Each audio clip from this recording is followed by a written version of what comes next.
Give a man a book, you entertain him for a night. Teach a man to write, you give him crippling self-doubt for life. So I live as a permanent resident of Imposter Syndrome City. I wrote a book out of the gate, incredibly popular, stuff like that. Don't feel like I earned it. Don't feel like I'm actually that good a writer. I just feel like I lucked into it, right? But yeah, I probably there is some of that when I put the character of Ryland together. What's up, guys? This time I sit down with Andy Weir. Andy is a best-selling author for most notably The Martian, and he just released his latest book, Project Hail Mary. This is the first fiction book I've read in a long time, and it did not disappoint. I cried at the end like a baby, and I don't cry often. At least not outside the bedroom. I'd recommend Project Hail Mary to anyone who's interested in what humans are capable of in the toughest of situations. Even if you aren't a science nerd, which I'm not, this book will move you. Fair warning, this conversation with Andy does contain some spoilers up to about the halfway point in the book, so listen with caution. I actually sent this conversation to my older brother who listened to the podcast before he read Project Hail Mary, and he told me that listening to this conversation did not affect his ability to enjoy the book whatsoever. In this episode, Andy and I get into his creative evolution from The Martian to Project Hail Mary, the interplay between science and philosophy, his connection to the protagonist in Project Hail Mary, Ryland Grace, optimism, being fearlessly weird, smoking cigarettes, thoughts on intelligent life, advice for young writers, and more. Without further ado, please enjoy this deep dive with Andy Weir. And that's who I really think was responsible for 9/11. Anyway, go ahead. Exactly. So that the 9/11 podcast is over with Andy Weir. So we're done with that? We're gonna transition to Project Hail Mary. I'm gonna make the very artful transition from 9/11 to Project Hail Mary. To 5/4, which is when Project Hail Mary releases. Exactly. So I just want to say to start off, I've been on a non-fiction bender since college for the past 3 or 4 years. I didn't, as many people, I didn't really like reading in college because everything is force-fed down your throat, and I got into non-fiction, and it's like, here's Beowulf. Exactly. You will read Beowulf now. Yes, like that. Beowulf, Great Gatsby. Here's your degree.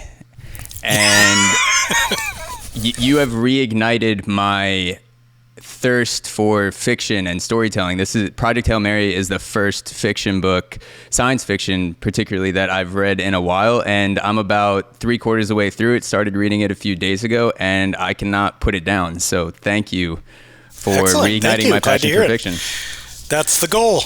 The goal is to prevent you from putting it down. Frankly, I'm sad that it's been several days and you're not done yet. You shouldn't be able to put it down. You should be up all night. No, I should have glued it. I should have glued it to my hands. I should have taped it like kind of 40s, 40 hands from college. Yeah, Edward 40 hands. Project Hail Mary in one, The Martian in the other, and then I can't untape it until I finish both books. And I have to have someone what I mean turn is the I want you to be just like emotionally unable to part from the book. That's what I mean. There's definitely going to be a breakup when I get to the end. It's going to be a long winter. Aw. So I thought a good place to start, I was reading that Larry Niven is a sci-fi author and a person who's important to you and spent a lot of time on your dad's bookshelf. And as a result of that, you also combed through a good amount of Larry Niven yourself. He also wrote a pull quote for The Martian, if I'm remembering correctly. Yeah, he did. That was a big day for me when they told me about that. I bet. There's another quote from Larry Niven I wanted to bring up, and he says, the thing about people who think they hate computers, what they really hate is lousy programmers. And I know you have a background in computer programming and software engineering. You worked for AOL during the .com web era, and you have a background in computer programming by trade. So I wanted to know, how does that fit into writing? Does computer programming inform your writing anyway? How did that whole transition happen from programming into writing? Well, I'm a very technically minded person, obviously, and so I guess my general sciencey approach to things applies to both professions. But really, I just always wanted to be a writer. And I love software engineering. I always have. And when I actually kind of weighed those options when I was in college of like, what direction do I want to go here? I could either go for being a programmer or being a writer. I decided I would rather be a writer, but I also wanted regular meals. So I went into programming. And and I really enjoyed that profession. I only left after, I wrote The Martian while I was a programmer, and I only left my job. I liked the job I had at the time, too. I only left it when I was just so busy with writing commitments that I had to leave my job. I was a happy little cubicle dweller. So when you left computer programming, you were you started writing full time, or what was the situation? Well, I mean, I didn't leave my job as an engineer until The Martian was already, on the New York Times bestseller list. So I was definitely financially stable, and I'm like, okay, now I can do that. And then I went full-time writing, and I haven't worked an honest day since then. Yeah. It's that's actually perfect, because I wanted to get into the romanticization of leaving your job without any sort of financial plan or backup, because I feel like a lot of things today, especially in the hustle porn entrepreneur thing, is like, quit your job tomorrow and your dream comes true and everything. And some people do that and it works. That hasn't been my experience. I'm happily and peacefully and chaotically creating content along with a full-time job. So for you, I wanted to see if you could speak on a little bit of that process. You get to set your own hours, right? Yes. So that works well with your side projects.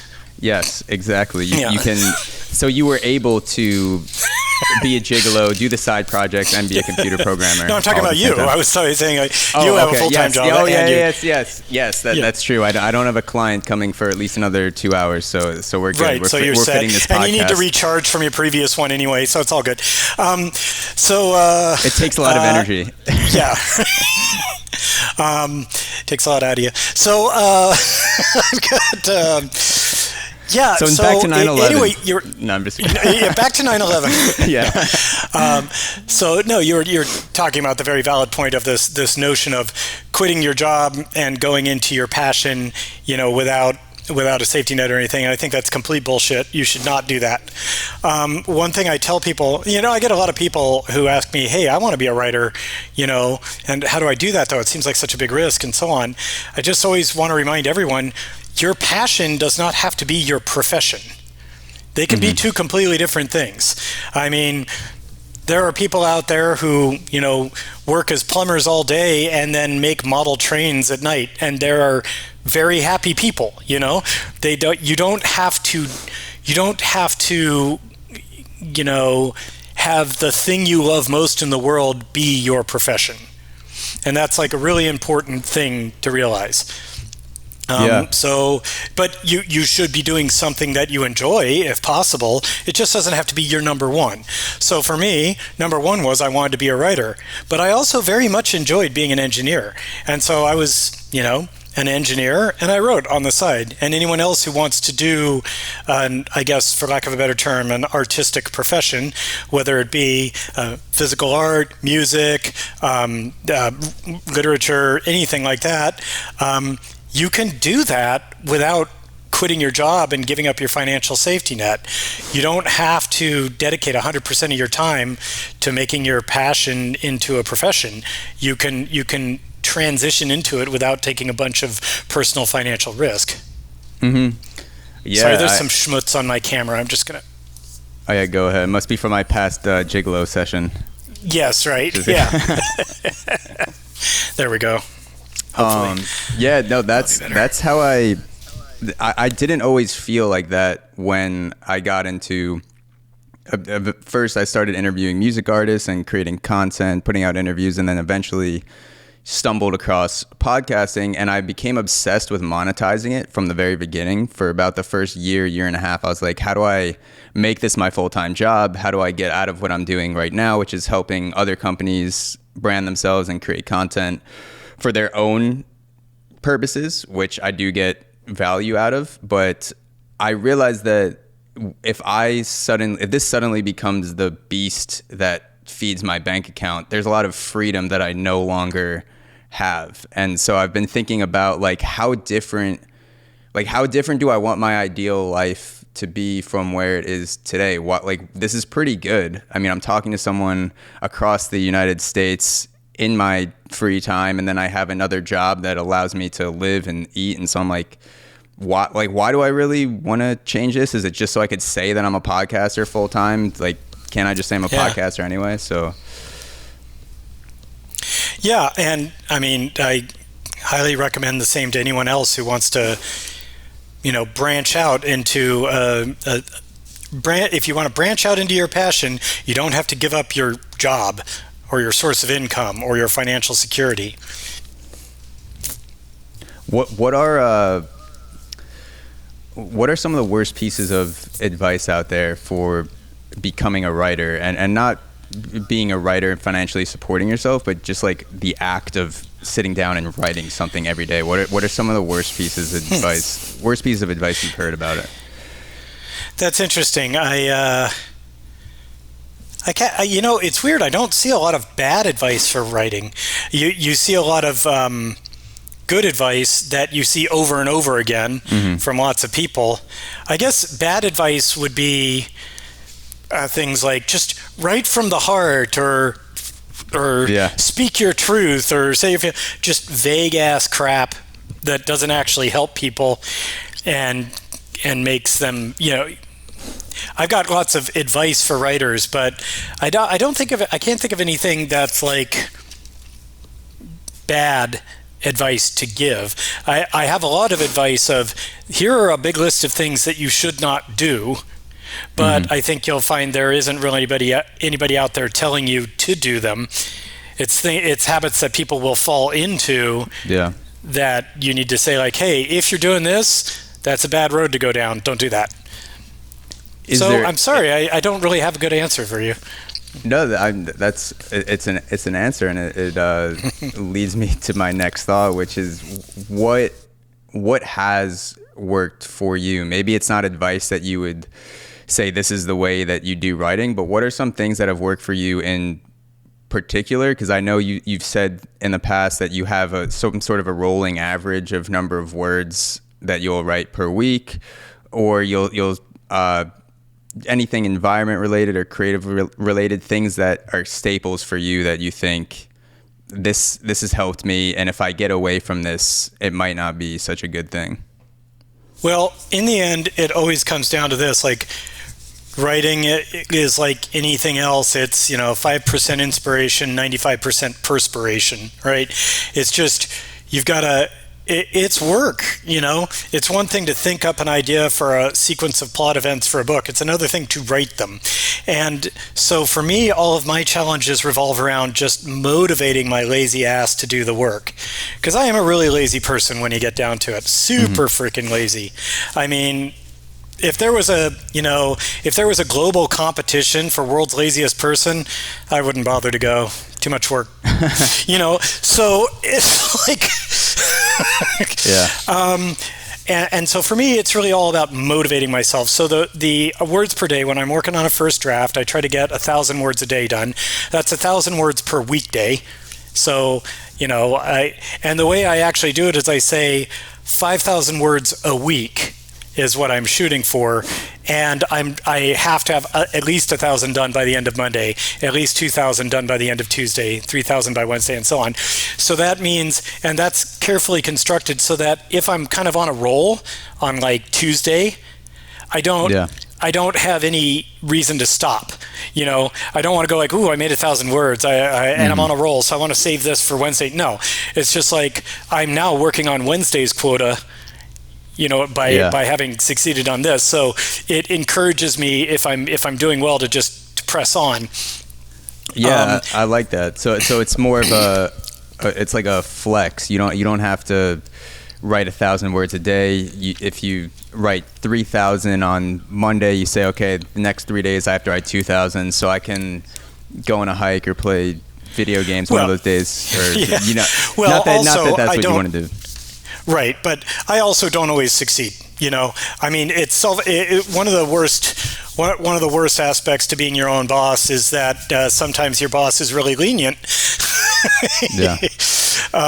So, Yes, I mean, he I don't is. always succeed, I won't lie. But another thing I do is I make a bunch of rules for myself, and these are, again, self-inflicted, where I say, until I've made my words, you know, until I've reached my quota for that day, I have a list of things that I'm not allowed to do. I'm not allowed to do woodworking, which is my hobby. It's Woodworking. yeah, woodworking. You know, like making furniture and stuff like that. I also like to make clockwork stuff, mess around with clock mechanisms. I'm not allowed to do any of that. Not allowed to watch any form of video entertainment. Not YouTube, not streaming, not TV, nothing like that. Not allowed to game. I'm not a video gamer myself, but I'm a big-time board gamer. So I love to board game with my friends and stuff like that. Not allowed to do that till I've made my words, and so on. That's when I'm working on a first draft of thing. All those rules go out the window when I'm in editing mode. What do your rules look like more when you're in editing mode? Why does it change? I don't really have rules when I'm in editing mode because I'm pretty good at keeping my motivation up when I'm doing editing. Because it's a lot more fun to paint a house than it is to build a house, you know? And so it's actually, I don't have any problem keeping up the motivation when I'm doing edits. For some reason? See, it could be because the format is different, but when I'm editing audio, I cringe when I listen to myself. That's I'm totally like, different. I can't even do, like, I have to almost detach from, I feel like I have a split personality because I have to tell myself, and this isn't me, I'm listening to some other piece of shit blabble on a podcast. And well, everybody hates their own voice, so I mean. Yeah. So you don't feel that when you're reading, you don't feel that when you're doing your own writing. If you're reading something you don't like, you don't get like that cringy feeling or something? No, you bet your ass I do. If I'm reading something I don't like, I get that cringe, and then I'm like, I don't like that. The cringe, that must now change. Yeah. You know, but I don't have the weird thing that everybody seems to have. Everybody hates their own voice. So editing your own voice, I can see why that would be really rough. But it doesn't work that way for your own written word. I put myself in the mindset of a reader. I like pretend not to know this, pretend not to know that, try to experience the emotions the reader would experience while reading the content. Try to figure out where it's starting to get boring or sag and say like, okay, how can I tighten that up? And so on. Some kind of role-playing being a reader. So you're trying to feel what the reader is feeling and imagining their emotions while they're reading Project Hail Mary. For instance, you're going through it and thinking, okay, how is this person going to feel when they're reading this scene? Yeah. How What does the reader are they going think to of think? this? What are they going to expect? What's going to happen next? What are they not going to expect? Like things like that. And it's really more of like, I don't even think about it like that on a conscious level. What I'm doing is like role playing. I'm now like, just make believe. I'm a guy who's never read this. And I can just, you put yourself in that mindset and you don't have to constantly remind yourself, oh, this, that, and the other thing. It's just, you just pretend like you don't know anything that's coming up. I don't know how to put it, but that's how I edit. I role play as a reader.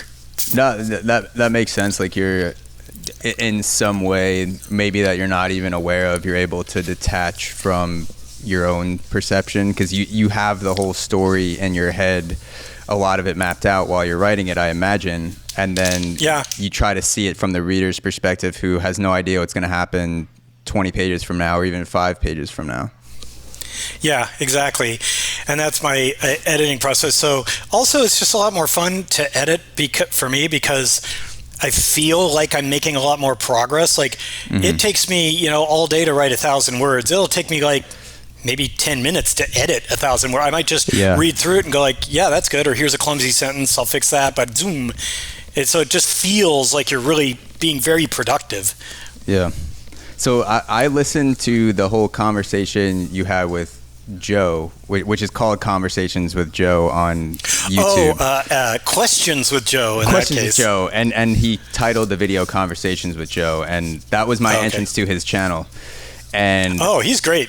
Joe's great. He is great. I wrote down one of the things that you said from that interview that stood out to me, and you had said that you thought of all the things that could go wrong on the surface. This is about the Martian, and realized that increasingly desperate solutions make for an interesting story. And so I was wondering, how are you thinking about that process of creating chaos and then providing a solution for it with Project Hail Mary? Like, what was your approach to setting things up this time around? Well, it actually went a little bit backwards for Project Hail Mary. For The Martian, as you know from the interview with Joe, I was thinking about how we could put humans on Mars, what might go wrong, what if all these things go wrong, and then, like as I said, the increasingly desperate things you'd have to do to stay alive might make for a good story. In Artemis, my second book, I was thinking about what is humanity's first city that is not on Earth going to look like? You know, where is it going to be? What's it going to be like? And why would they build it at all? And so on. And that's what ultimately led me to Mars. So it generally starts with kind of science or futuristic speculation, and I do that stuff all the time. But sometimes I speculate and I come up with a unique or what I think is a unique or interesting story idea. Then I run with it. Project Hail Mary worked kind of the other direction. After I wrote The Martian and before I wrote Artemis, I was actually working on a book called Zhek, Zhek, Zhek. And I got 70,000 words into that. For reference, The Martian is about 100,000 words. I got 70,000 words into Zhek, and I realized it sucked. It was just no good. Plot wasn't coming together. Characters weren't interesting. I was still in the first act. It was going to be some gigantic tome nobody was going to want to read, and it was just a mess. And it was kind of unsalvageable. So I ditched it, and I said, like, okay, well, I don't even know what to do with this, but this is not working. And so that's when I ultimately wrote Artemis instead as my second book, and I'm really glad I did, because Zhek was just a train wreck. So you got 70,000 words into Zhek, and then did you completely discard it? Did you take things from Zhek and you're like, this is good, but I don't want to put it out? Yes. I'm glad you asked. There were a couple of diamonds in the rough in Zhek, a couple of good concepts that I thought could be used for stories. And one thing in Zhek, I had this is going to be a minor spoiler for Project Hail Mary, but not that big a one. Sure. Was the concept of a spacecraft fuel that can basically store energy. It's basically the theoretical best energy storage for a spacecraft fuel, where you can propel yourself with light, and it does like literal mass conversion to do that. And in Zhek, it was a technology that some people had invented. But I got to thinking about that. In Zhek, it was called black matter.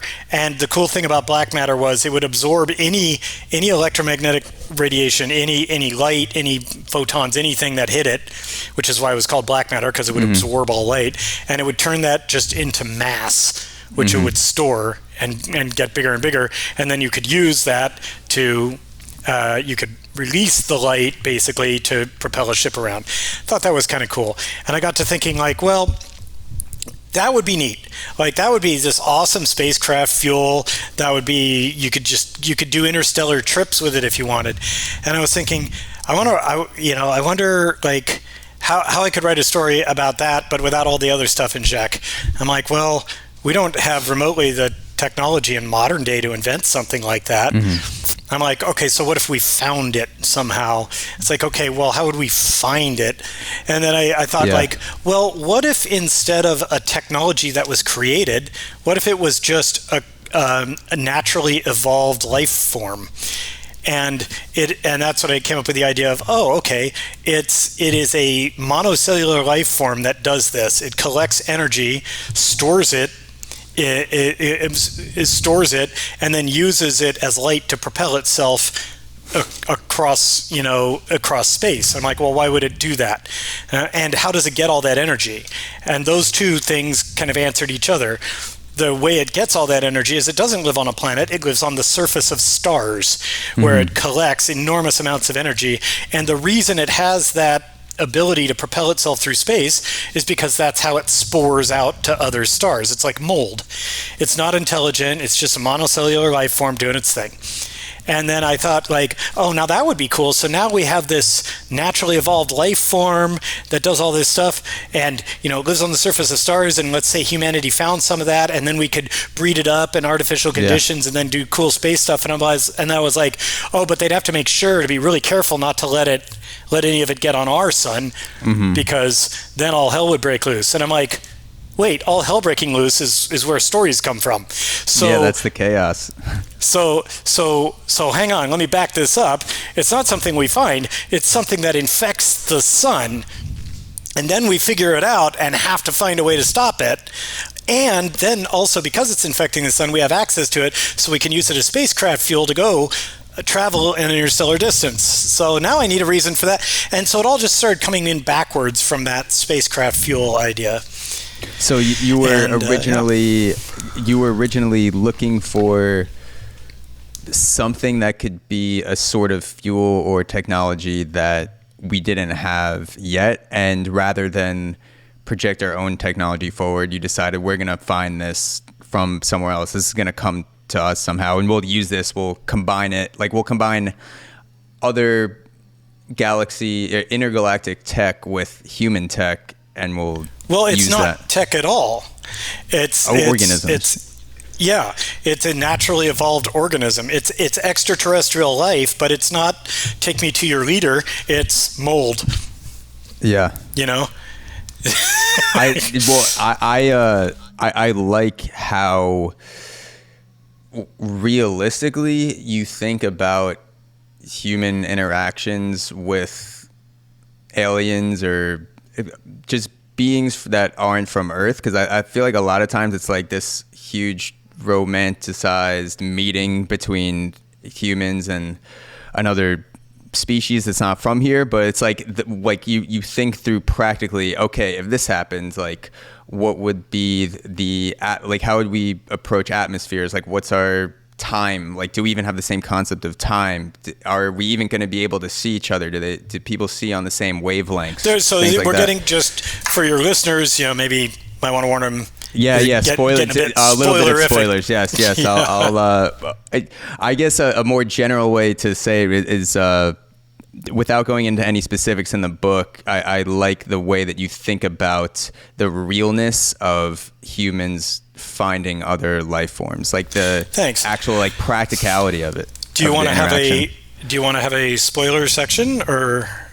Sure. Okay. It's we can definitely. I can put it in the intro too. I always record an intro for each episode, so I'll warn people that there's a spoiler section as well. Okay. Well, or I don't know if you're going to go spoiler alert from here. There be spoilers or whatever. But okay, I can use that video that you just did as the spoiler. Yeah.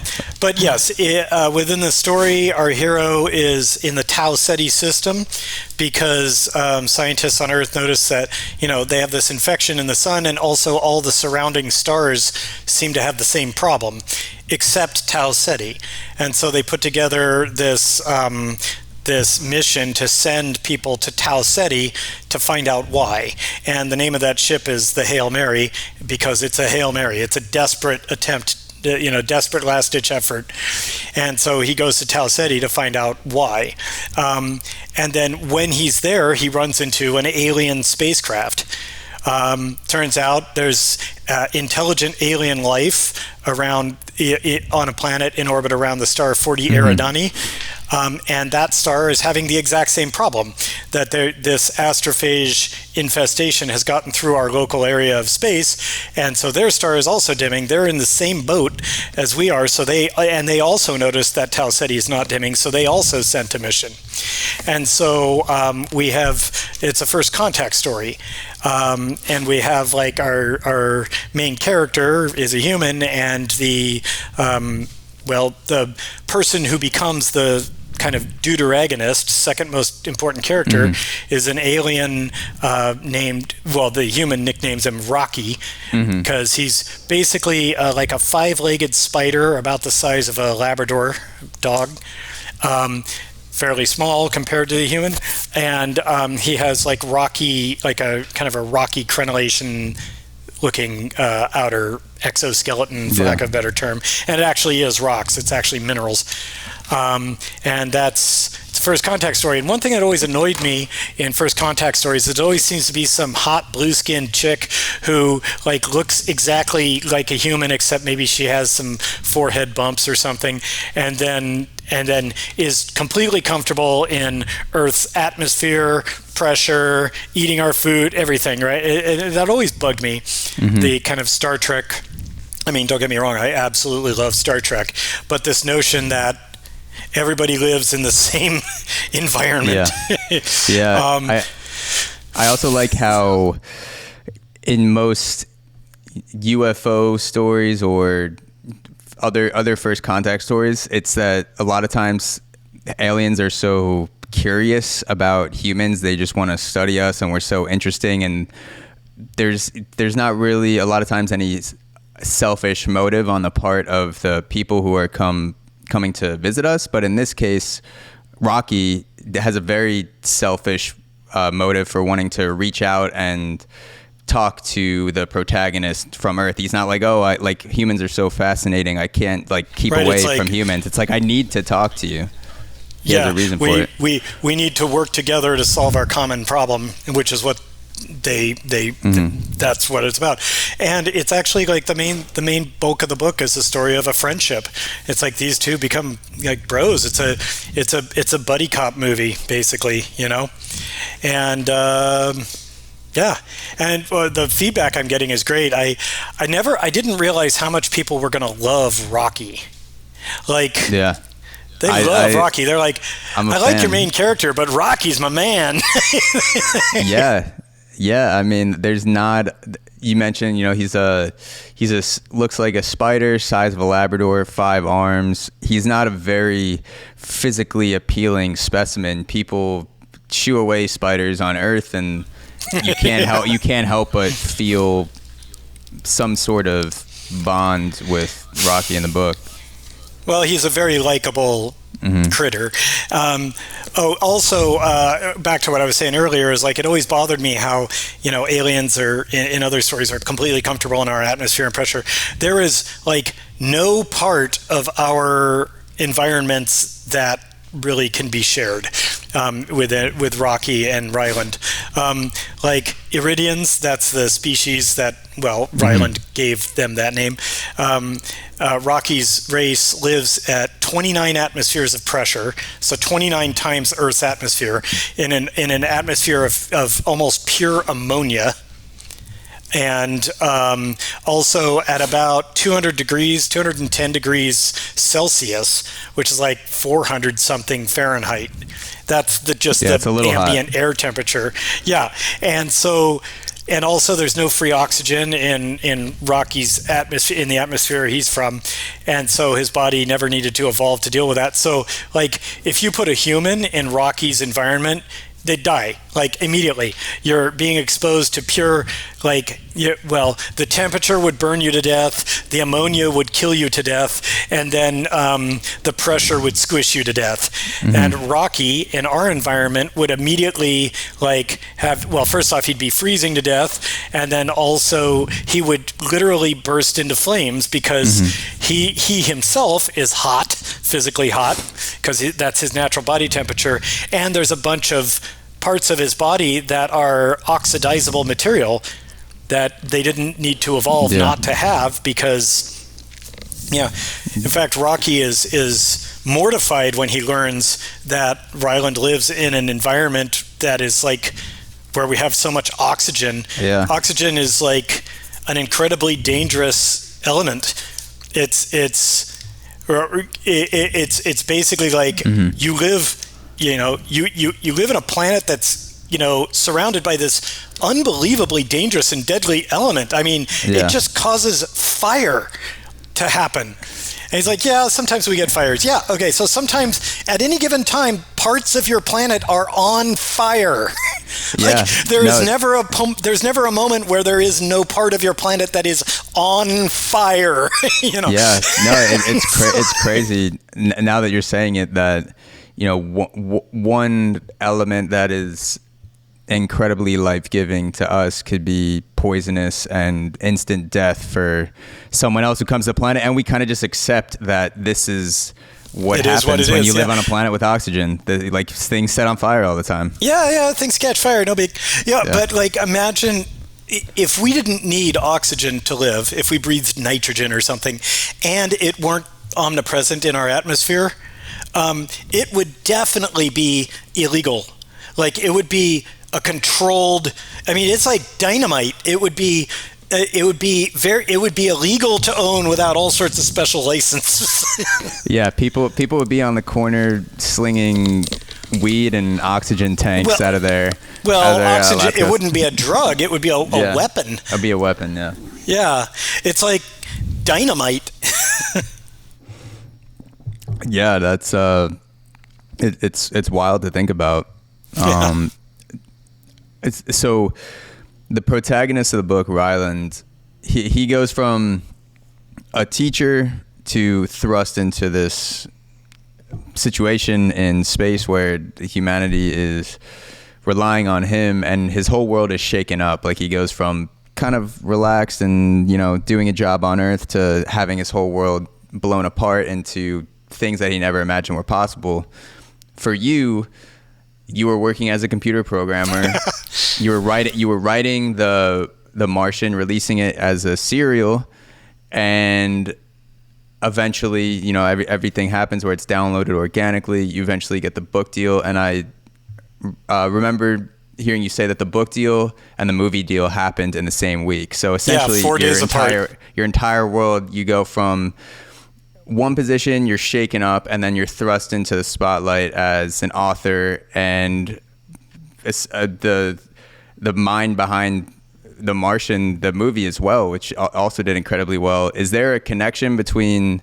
It would be hard to imagine that there's not a connection between you and Ryland, because you wrote him. But like, were you pulling on that experience at all, with his characterization?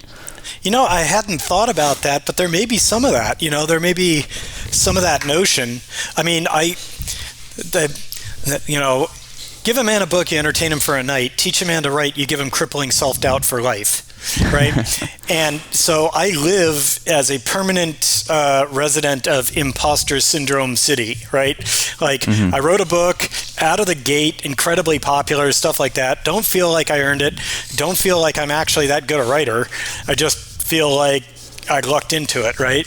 And so, yeah, I can definitely see, this is in retrospect, it wasn't intentional, but yeah, I probably there is some of that in when I put the character of Ryland together. He's a guy who he's not the best candidate for this situation. You're not done with the book yet, so I don't want to spoil things for you either. But he was definitely not like the first choice, and he's there because of various reasons that meant he had to be the one, but he wasn't. He was not the perfect candidate. Yeah. For this mission. Yeah. So with imposter syndrome, it's a bitch, and I feel it on a much smaller level, because I have nowhere near the reach of yourself, and I see evidence of myself being able to be serviceable as a podcaster when I listen to past episodes, and then right before it's time to record another podcast, my mind goes to I don't care if you've done this 150 times, 200 times, whatever. Like, this is going to be a train wreck. You have no business doing this. Like, it's how do you? Only a matter of time before everyone realizes. Yeah, exactly. I'm like, this person is talking to me. What is going on? How do you get through that level of imposterity? Is that a word? I don't know. It is now. Imposterity, to be able to create freely without the shackles of imposter syndrome. If I ever find that out, I'll let you know. Yeah, please. I have never. Let's see. I have always felt that people think I am a better writer than I am. Like, I've always felt like, ever since The Martian came out, and that my actual authoring skill is like here, and the opinion of my authoring skill is up here. And so I always feel like I'm working really hard to try to get better enough to get a little closer to what people think I can do. What's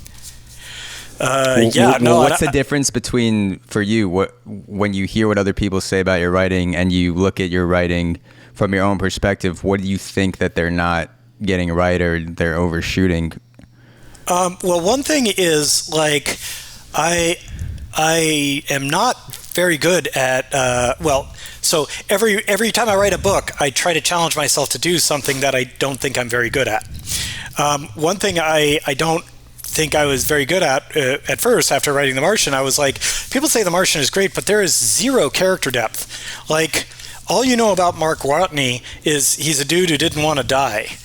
Like, that's not a lot of character depth. Most people don't want to die, right? And also, he doesn't undergo any change or growth as a person. He's exactly the same at the end of the story as he was at the beginning, right? So it's not that kind of book. It's not about a personal journey. But I was like, character and character depth and personality, these are the things that carry. These matter a lot in writing, and I have like zero skill in that area. I'm a good plot-based guy. Like, I'm good at coming up with situations to put characters in and then try to get them to get out of them. But I don't have any character growth. So with Artemis, my second book, I worked really hard on character depth and growth with the character of Jazz Bashara, and I kind of overshot. A lot of people didn't like Artemis. I don't know if you've read it. I haven't read it yet. You haven't? That's fine. You're dead to me. Podcast over. Podcast over. In Artemis, so my main character is a woman named Jazz Bashara, and I think I overshot the mark with her. I really wanted to give her a lot of character depth, complexity, and then have her undergo growth during the course of the book. And so Mark Watney was always based on the idealized version of me. He has all the traits about myself that I admire in myself, all the things I like about myself, and none of my flaws, right? So he's clever and sarcastic. He doesn't have my various neuroses and bad habits, and so he doesn't have any of that. He's the idealized version of me. Whereas Jazz was very much more like the darker sides of me, not dark as in evil, but just the less awesome aspects of me. How I spent a large portion of my life just not living up to my potential, and just laziness has been an issue for me, and stuff like that. And so for Jazz, I created a character who's very smart and a smart ass and very clever, but she is also kind of her own worst enemy. She makes bad decisions that lead her into problems, and then she undergoes character growth. She realizes that she's been doing bad things, and then at the end she's altruistic. She's also a little selfish too, is another issue. And then by the end she's altruistic. She's trying to, she attempts to sacrifice herself to save the city, and she had a bad relationship with her father, which she makes up for by acknowledging that she was anyway. So it's all this stuff, and the problem is I overshot the mark. I made Jazz, well, for a lot of readers, unlikable. She was just so flawed that people are like, oh God, why should I root for this person? She's just a screw up, and she makes bad decisions. All the problems she's facing are problems of her own design, and like she's pissing me off, and so I learned a lot about that. I learned okay, flawed main characters are good, but if you go too far, you'll end up you'll make the reader you'll alienate the reader from the character. And I think I did that. A lot of people loved her. A lot of people just like, yeah, Jazz is kick-ass, I love her, yeah. But other people are just like, ugh. I kept wanting to scream at her, quit fucking up. Yeah. So that was sorry, go ahead. No, I was gonna say, so from The Martian to Artemis, you wanted to improve the characterization and the way that the character changes throughout the personality book. And personality, depth. depth, And- like complexity, and then also character growth. And so from Artemis to Project Hail Mary, what was your main focus? Were you trying to like scale back the flaws, or what were you focusing on? Well, basically, so my goal in Project Hail Mary was, well, I had what I considered a kick-ass situational plot. Right? Like, so the challenges that he was going to face and the things that were going to happen, I thought this will carry the reader, this is good. But I also wanted to make a character who is flawed but likable. Right? And so Grace's flaws are like, his flaws are that at times he's a little naive. At times he's a little... maybe a little too trusting when he shouldn't be, and these sorts of things. And also, he has character growth that I don't want to spoil for you later in the book. Another challenging thing for me has always been character interplay, like character interactions, which is, of course, a very important aspect of writing. And I've always felt like, in The Martian, there's a lot of scenes at NASA where, the NASA folks are talking to each other.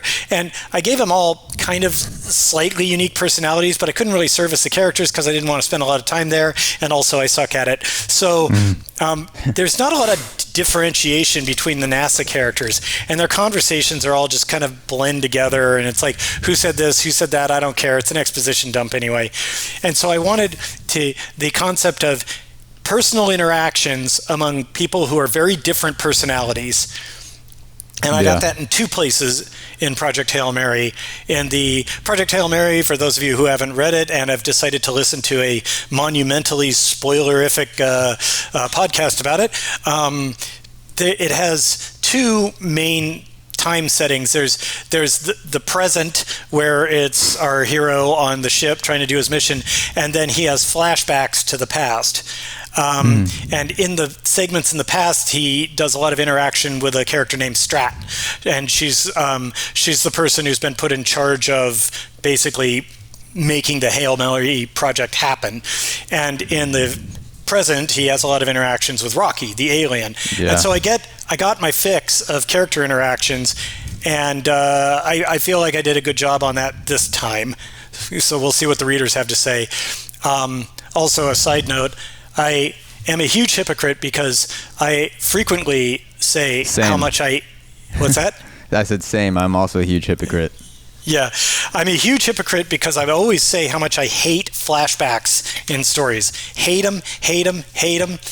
And then here this book is like half flashback. So I'm like a complete hypocrite. But in my defense, I'll say this. What I hate about flashbacks is they're often used as a tool for exposition. So oftentimes you'll be watching a movie, cool stuff's happening, now we have a flashback to how this guy met his wife, and it's just a bunch of boring ass crap that doesn't advance the plot. It's just there to tell me about his character. Yeah, we had to fill 22 minutes for the episode, so here's like a 3-minute flashback. Yeah. Or they just wanted to convey information to you in a way that was easy for the writer. It's like, oh, okay, so we're going to have a flashback now. There's an interesting plot that's advancing that stops dead so that we can have this flashback, which is kind of like being told, which is kind of like when you're 10 years old, you're out playing with your friends and your mom tells you to come clean your room. It's like, it's that feeling. It's like, ugh. Yeah. So my story is all the flashbacks also advance the plot. That's the important thing. Things are happening in the flashbacks that solve mysteries or open new mysteries, or the reader is hope, if I did it right, they are as engaged in the flashback sequences as they are in the present sequences. Yeah. I would say that's the case for sure. That's the hope. So you said that your goal was to make Ryland flawed but likable. Yeah. And I can't help but think that he's flawed and likable, or just he's likable because he is flawed. I wouldn't like him if he knew exactly how to get out of every single problem, or he was fixing everything perfectly. And I kind of I was thinking a lot about this during quarantine because I was by myself most of the time, and also trying to date online with dating apps and stuff like that. Because I was I like people now I'm thinking about it. I'm sitting by myself. I'm like, what did I think of this date? I have more time to reflect on it. And I'm like, I like this person and their flaws are standing out to me much more than the, Instagram-y stuff that they do. I just like, the little quirks or maybe the weird shit about her is what pulls me in. And so I feel like people are always trying to get rid of their imperfections, which I am no stranger to. But when I'm meeting other people, I say, oh, I like this person because they're weird in their own way. That's why I want to hang out with them more, because they're not like every other person I met. And so, yeah, I think he's flawed and likable, or likable because he is flawed. Not, at least to me, I don't think he's likable despite being flawed. I see that kind of going hand in hand, or enhancing each other. Cool. I'm glad. Yeah. So I just, so this time that was a big priority for me. And also, I mean, Rocky also has character depth to a certain degree. You can't really know exactly how an alien thinks and stuff. And there's a language barrier between them, but they are able to talk pretty well after a while. Mm-hmm. But even then, they figure out their own little way to do it. Yeah. So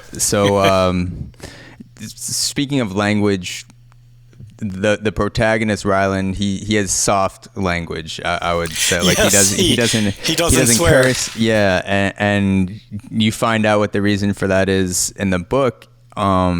So for you, if you woke up in a situation like Ryland, and he's using these clues about himself, like soft language, to try to like basically piece together how he got to where he is. What do you think some clues about yourself that you would realize, like, oh, I do this, I must be a writer, or oh, I do this. Like, are there any things you suspect that would be early clues to, like, I'm Andy Weir, the author of The Martian, Artemis, and Project Hail Mary?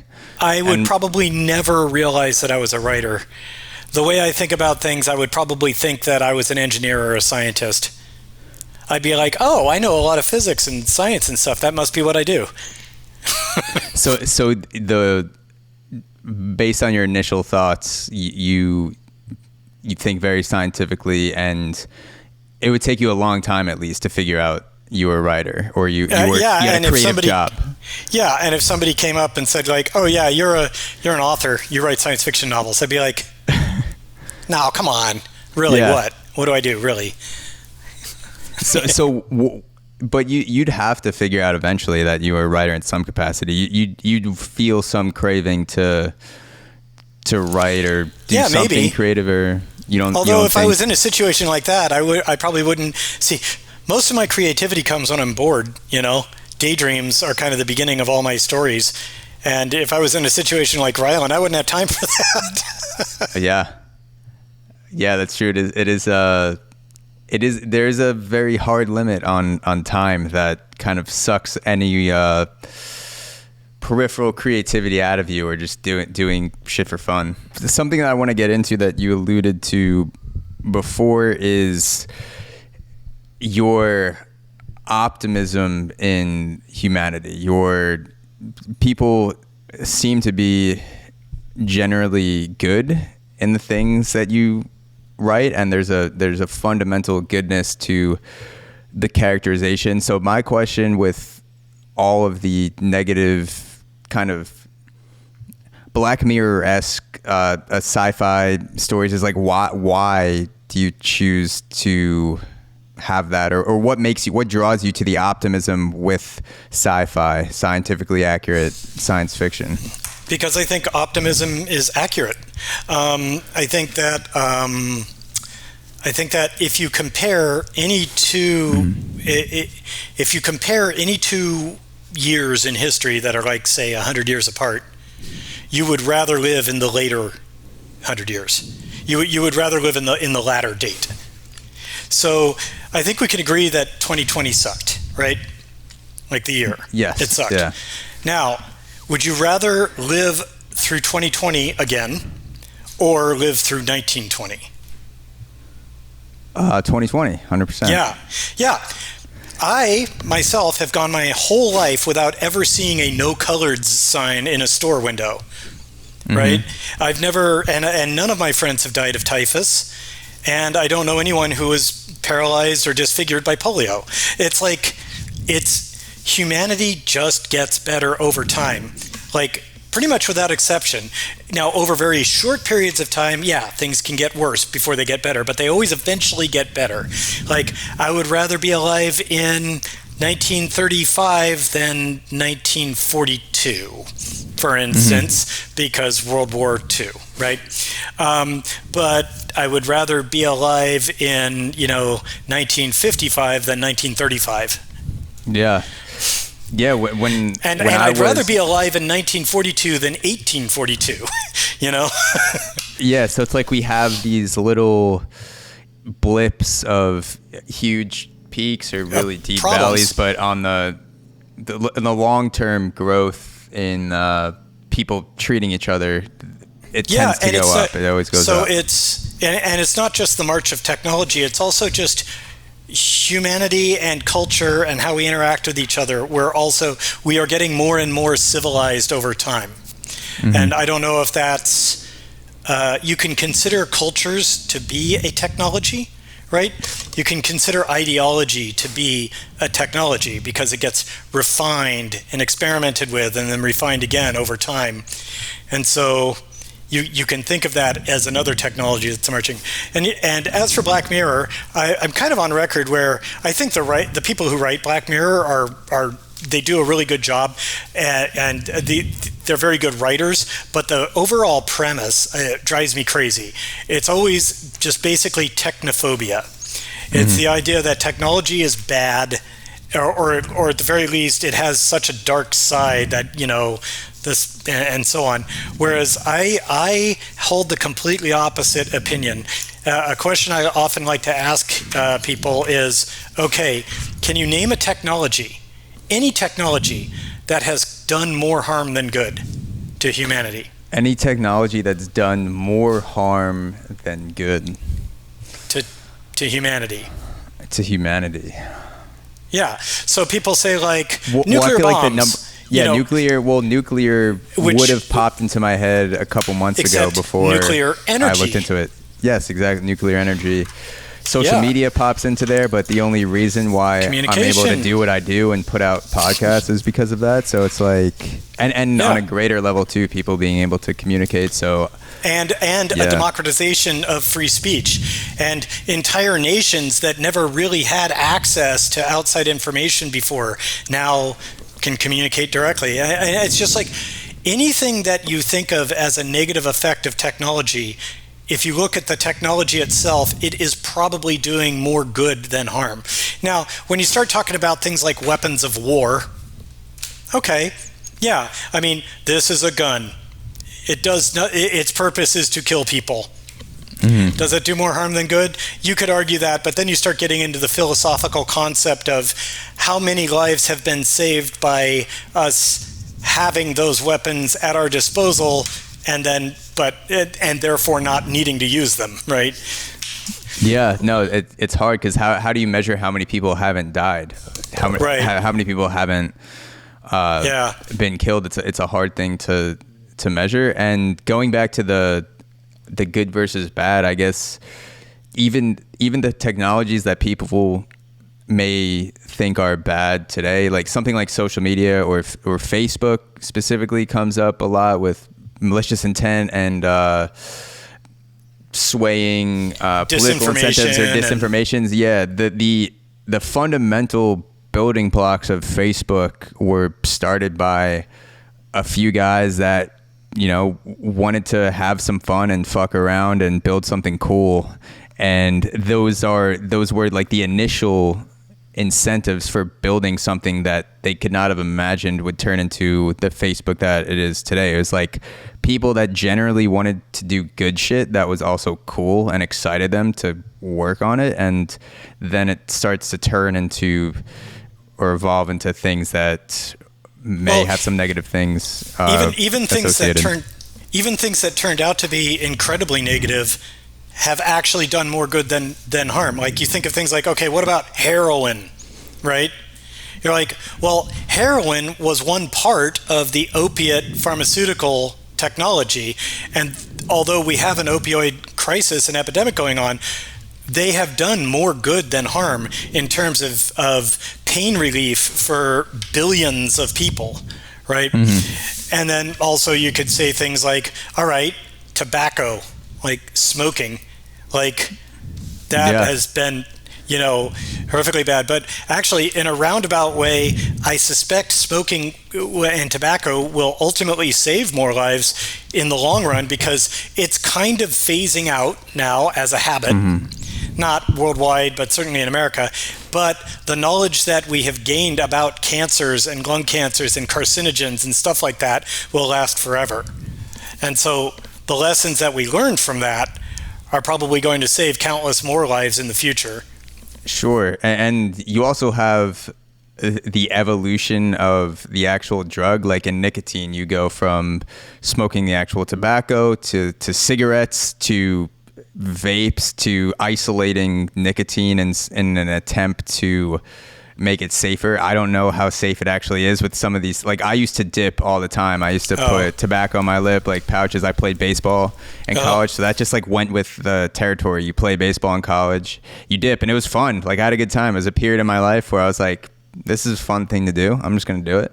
And stopped when I was done for the most part. But then there's also like these pouches coming out that are supposedly pure nicotine that don't have some of the cancerous additives that are in tobacco, and that's yet to be seen, the effects with that. And like, why couldn't that be something like heroin? It sounds crazy to say, but like, what if people could isolate some sort of widely distributed drug that was kind of like heroin, that didn't have the overdose capability, like it couldn't kill you? It seems dumb to say now, but it's like that kind of the direction that tobacco went, where it's like we're just going to keep taking out all the bad shit and all the bad shit and like try to sell to people.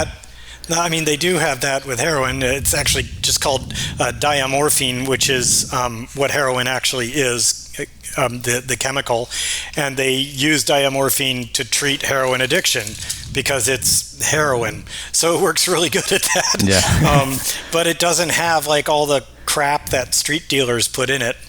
And the main thing that actual heroin does to you is cause constipation.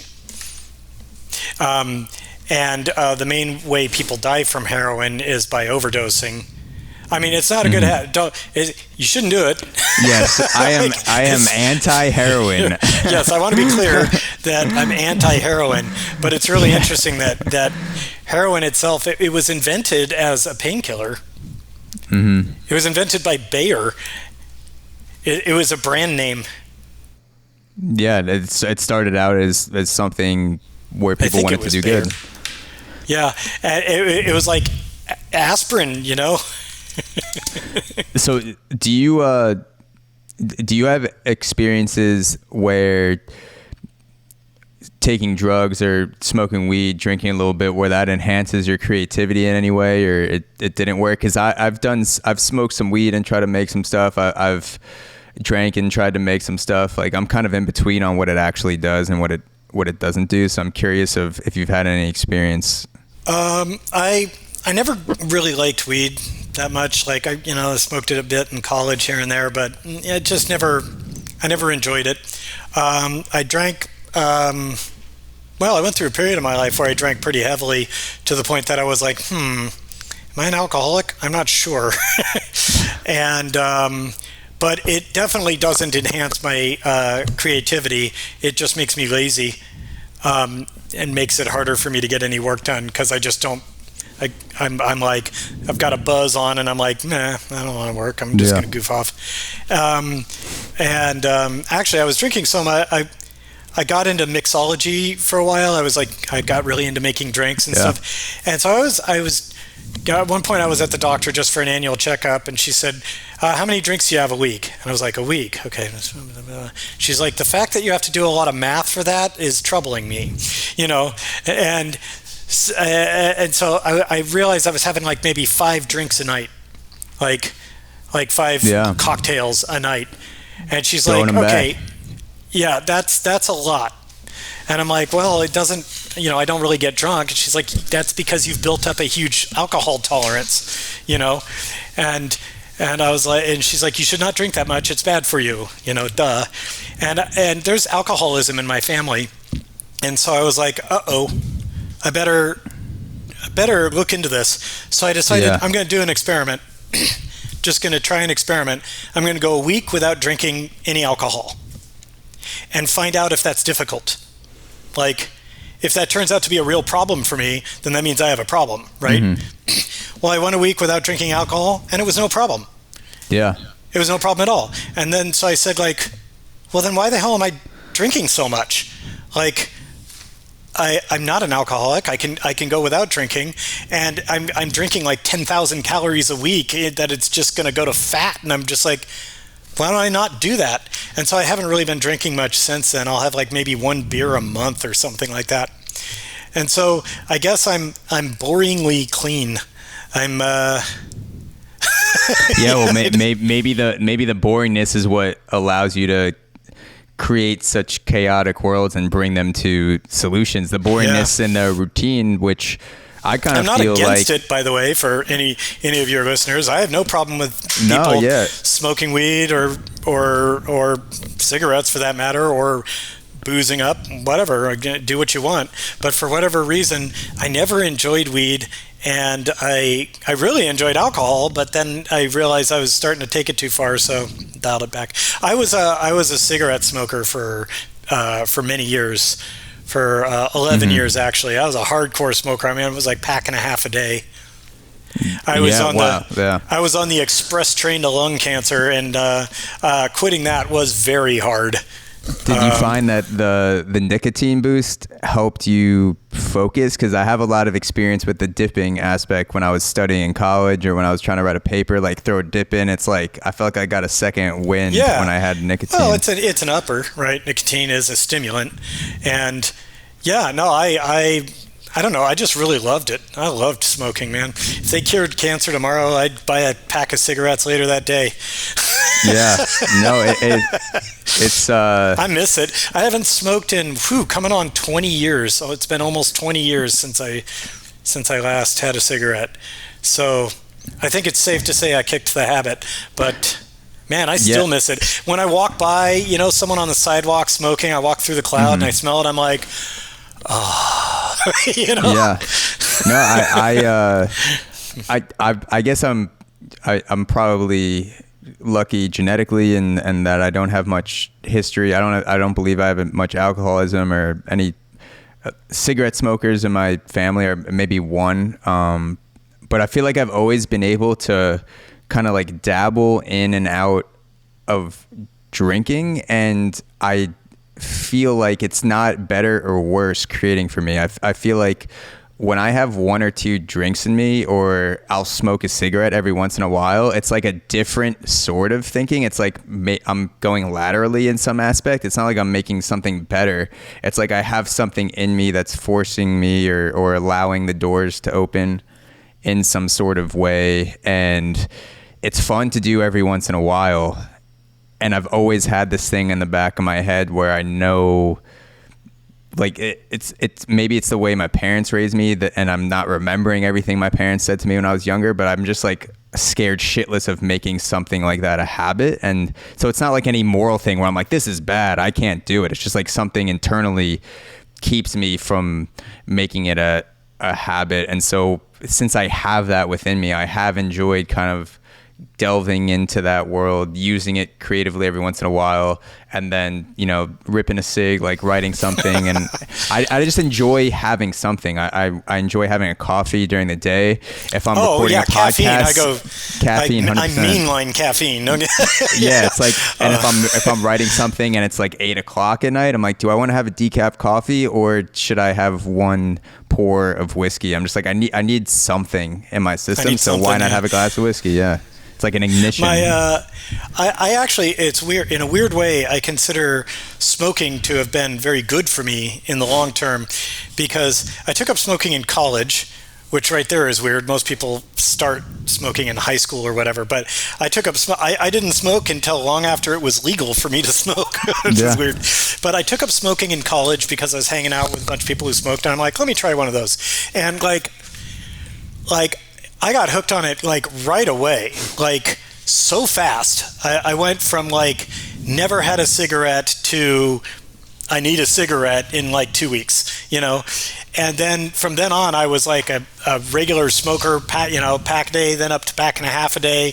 On bad days when I'm sad or whatever, it'd be like 2 packs a day, and then and many attempts to quit and just failure after failure, and I finally did manage to quit. But while I was in college, I hung out with a group of people, and they did lots of drugs, like hardcore drugs and stuff too.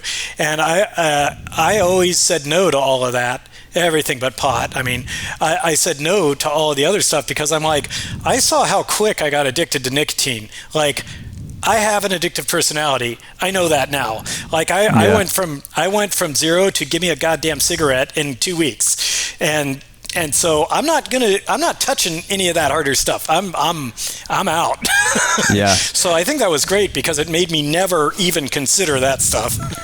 Yeah, I'm in the same boat. I'd never tried a cigarette until I was maybe 19 or 20 years old, and as a dipper, I enjoyed it. It might have been, it was probably worse in a way because you can dip inside and no one will know. You just got to spit in a bottle. I could be in class, I could be in the library, I could be at practice. You bring it wherever you want. And then I remember the first time standing outside a bar in Richmond where I went to school, and someone offered me a cigarette, and I took a hit of it, and I was kind of drunk, and then I felt the buzz, and I was like, oh, now I really feel this. One puff of a cigarette could enhance your buzz that much. This is that wild. goes away pretty quick, but exactly, yeah, it does.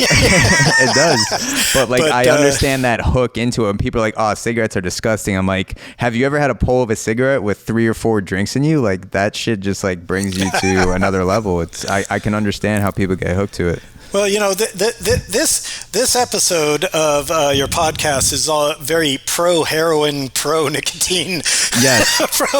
Yeah, that's gonna be the title for this episode. It's gonna be 9/11 cigarettes and heroin. Get a cigarette and a dirty needle. Let's have some fun. Yeah, exactly.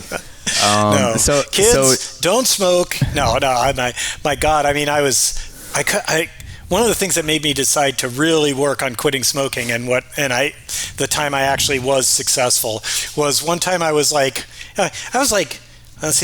almost 20 years ago. So I was in my late 20s, and like I was crossing just a 4-lane street with a walk signal, and it turned into the blinky hand, and so I had to run for the second half.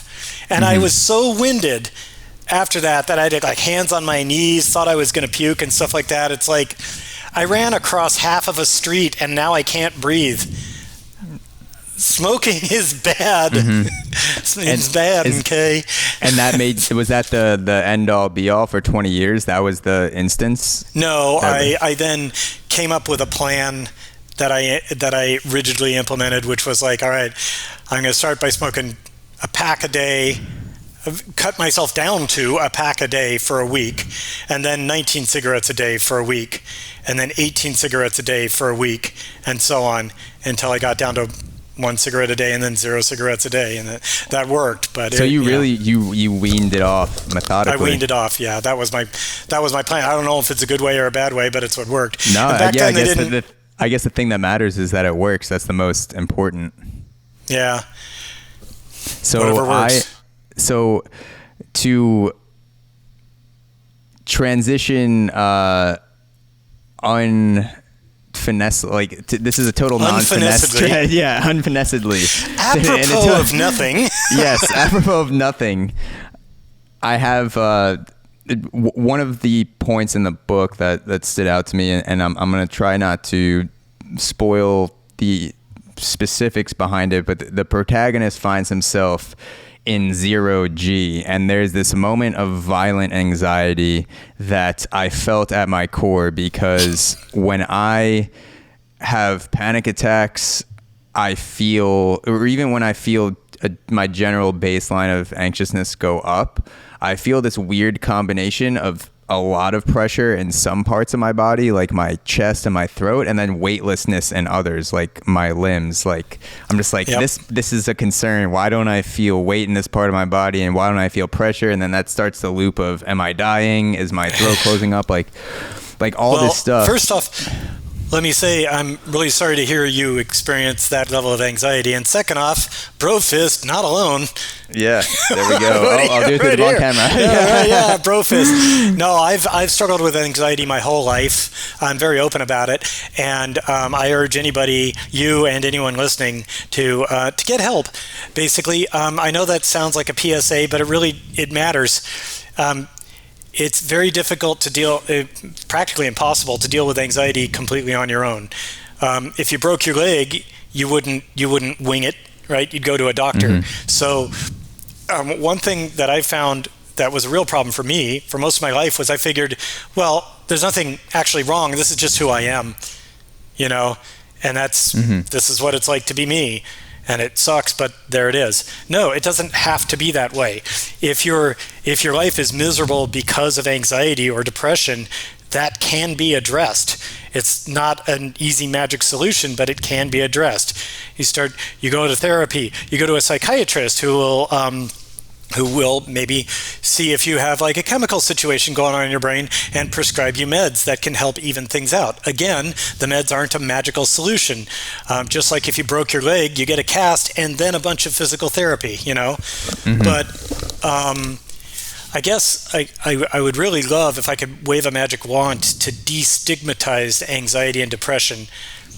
It really sucks to go through, and believe me, I know.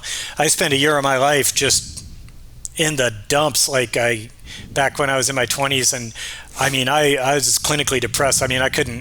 I'd sleep 15 hours a day. I was a mess, and I wish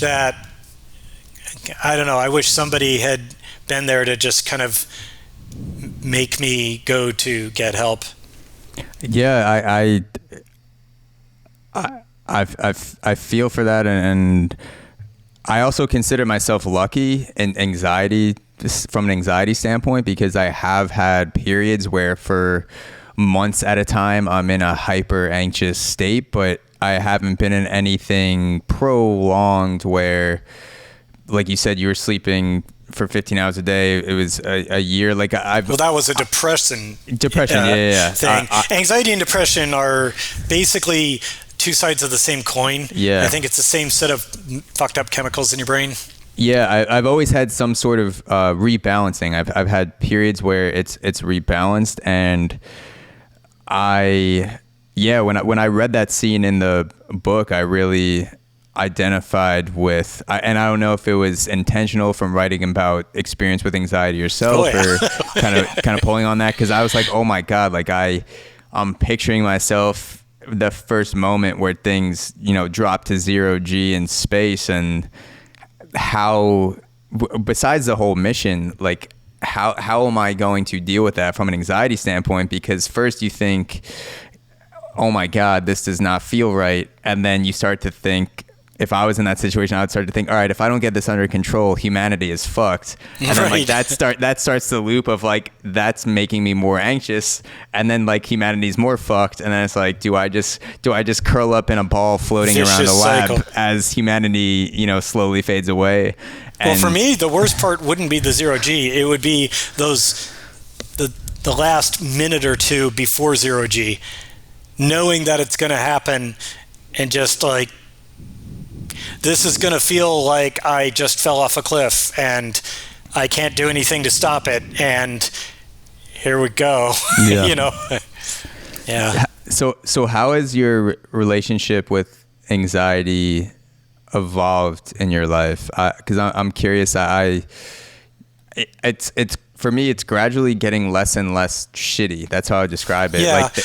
There's no magic pill for me, but it's I get more apt at diffusing anxious situations and coming back to a functional normal. So for you, I'm curious how it evolved. Well, I guess, for starters, I take an anti-anxiety med every day. I take Zoloft.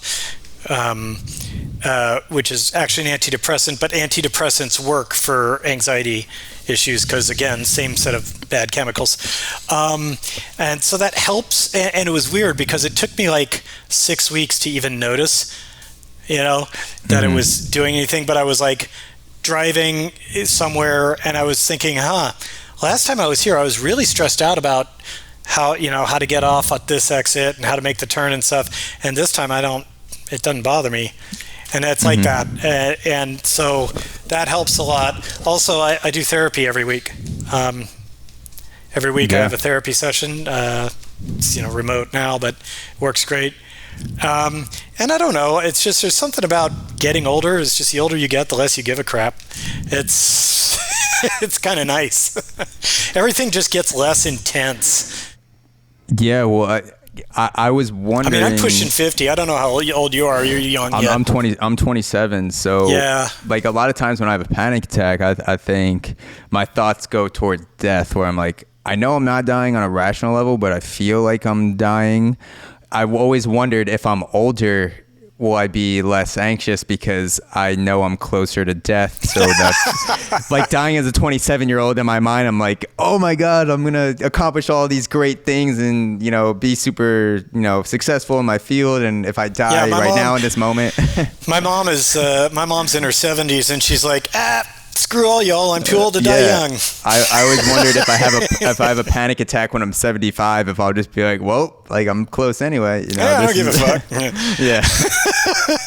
I don't know. Elderly people certainly have problems with anxiety just like anyone else. But I've noticed in myself, the older I get, the less I give a shit.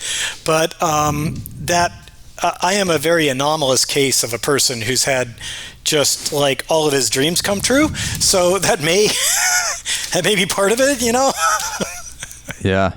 I mean, that also shoots a lot of people into super anxious states and a lot of people get what they want and they don't know how to be happy with that. So that's a huge round of applause to you for being the way being you really are. Lucky. Okay, great. But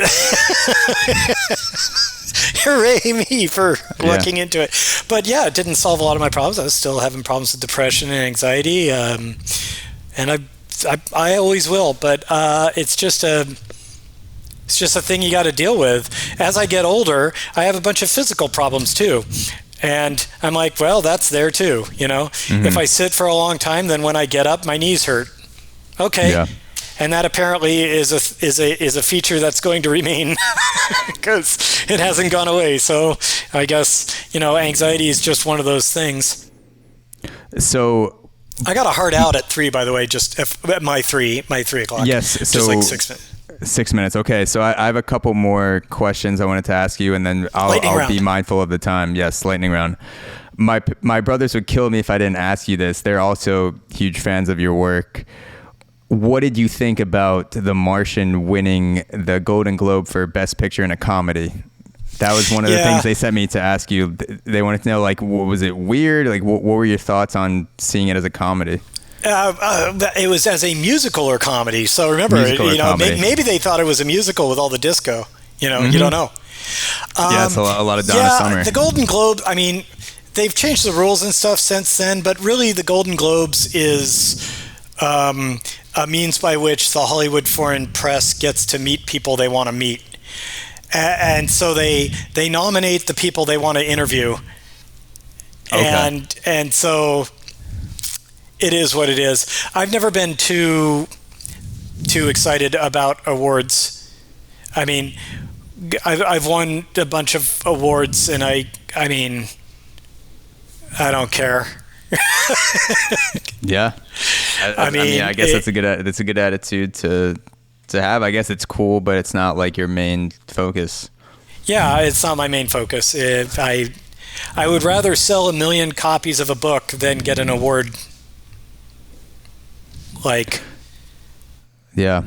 So in the for time purposes, I would love to get more into the award stuff, but I wanted to ask you one last thing as we left off is, you do a great job as being yourself and fearlessly weird in the way that you write. And I remember reading that phrase about you somewhere. I apologize because I can't remember who called you fearlessly weird in which interview I watched, but you when I read that, I was like, oh my God, like that's how I would describe the work that I've read so far from you. It's fearlessly weird. So what is your best advice or insight into how you've become more fearlessly weird and into, you know, kind of not giving a shit about the weirdness that you put out into the world? Well, I guess it's just, I mean, it is like the oldest piece of advice in all of writing. Write what you know. And the stuff I know is weird. So it comes off as me being fearlessly weird, but really, I don't have anything else. You know, I don't have a big bag of tricks, and I'm just using one of them at the moment. This is the whole bag. That's all I got. So I'm writing what I know. Yes. Well, that concludes our interview on 9/11. And why you should use heroin. Yes. And yes. Exactly. Thank you, Andy, for your time. I really appreciate it. I know you have to go, and this has been a blast. So I'm looking forward to finishing Project Hail Mary. Everyone out there should go pick it up. I'm going to also include information in the intro and outro and how to get it and links and things like that when this eventually releases. And again, thank you. I appreciate your time. All right. Well, thank you. Thanks for having me.